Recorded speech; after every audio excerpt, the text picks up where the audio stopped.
It's 2 a.m. You're on your back, phone in your hand. You've been on the same app for 40 minutes. And if I asked you right now what you saw, you couldn't tell me. Not one thing. Your thumb's been moving, your eyes have been open, but you haven't actually been there. I won't talk about that because I don't think it's what people tell you it is. Everyone says you can't sleep because of your phone, blue light, dopamine, screen time, all of that. And they're not totally wrong, but that's the surface answer. The real one is darker and more useful. And once you see it clearly, you can do something about it. So let me tell you about a winter in Vancouver. I was 21, living in a place where it rained for 3 months without stopping. Every night around midnight, I get into bed completely tired and I reach my phone. And by 4 a.m., sometimes 5 a.m., I can't stop. I can't sleep. I felt like a ghost. I told myself it was the algorithm. I told myself I needed better discipline, downloaded my other apps, left the phone at the kitchen. None of it worked because none of it was the actual problem. The actual problem was this. The second I put the phone down, the second the room got quiet, my brain started asking the questions. And the questions were terrifying, and the phone was the only thing in my life that could drown them out. That's the real easy reason you can't sleep at 2 a.m. It's not the screen, it's not dopamine, it's that the phone is a wall. And on the other side of that wall, there are 3 or 4 questions about your life that you don't want to answer. I'm going to tell you what there are, because I think they're almost universal for guys of our age. And there's something about hearing someone name them out loud that makes them less scary. Question 1. Am I behind? You see someone your age launched a company or bought a house or moved to a city you've been thinking about for 5 years, and a little voice in your head says, I should be further along than I am. That voice doesn't shut. It never shuts down. Then, when you go back to your phone, it gets louder. Question 2. Is this it? You look at your life, your apartment, the job, the routine, the people in your contacts. The next 5 years, if nothing changes and something in your chest gets tight, because the part of you suspects, am I done? Is this my potential? Did I reach? Do I have anything to do anymore? Question 3. Why does everyone else seem to know what they're doing? Everyone around you seems to have a plan.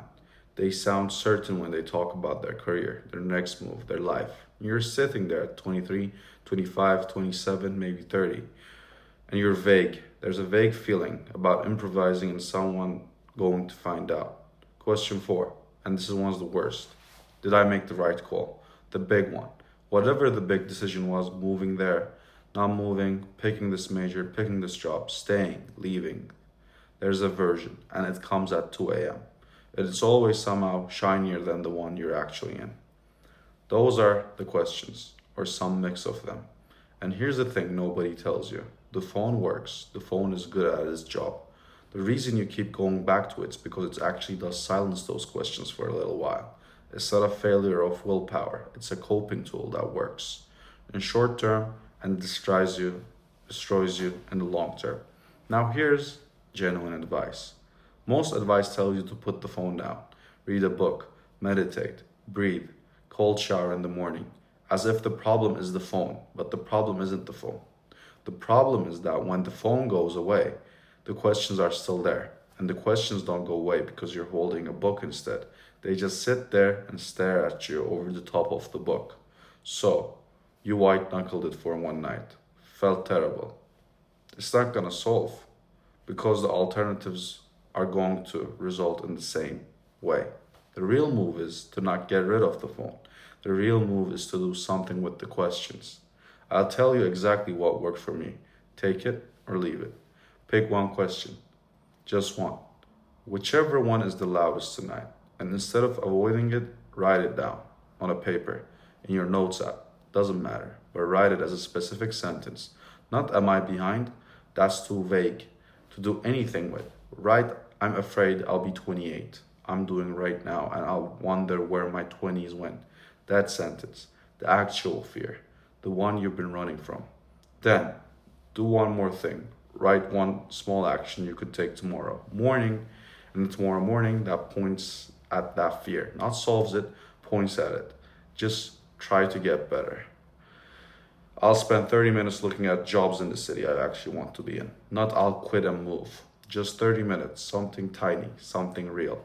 Then close the notes app, put the phone down, and go to sleep. And here's what happens. You will sleep. For the first time in a long time, you'll actually sleep. Not because the fear is solved. The fear isn't solved, but because you did something with it instead of running from it. And your brain weirdly will let you rest because it trusts you now. It trusts you that it heard it and it doesn't need to scream for it to you anymore. The reason 2 a.m. keeps coming back is not the phone. It's that your brain has been trying to tell you something important for months, sometimes years, and you've been responding by drowning it out. So it gets louder and louder. But you need to change your routines, not your copes. You can't sleep because part of you is begging the rest of you to listen. So listen just once, tonight. Pick one question, write the specific fear, write the small action, and let yourself sleep. If you do this for a week, two things will happen. You'll start sleeping earlier, and the questions will start to get quieter. Not because you answered them all, but because you stopped pretending they're not there. I'm not telling you this from a podium. I'm telling you this because I did it wrong for years. I scrolled until 5 a.m. in different countries and I told myself I was just bad with sleep. I wasn't bad with sleep. I was scared of my own life and I didn't know how to say it. If any of this hit, you're not broken and you're not lazy. You're just part of where the questions are getting loud, which actually means something good is about to happen if you let it.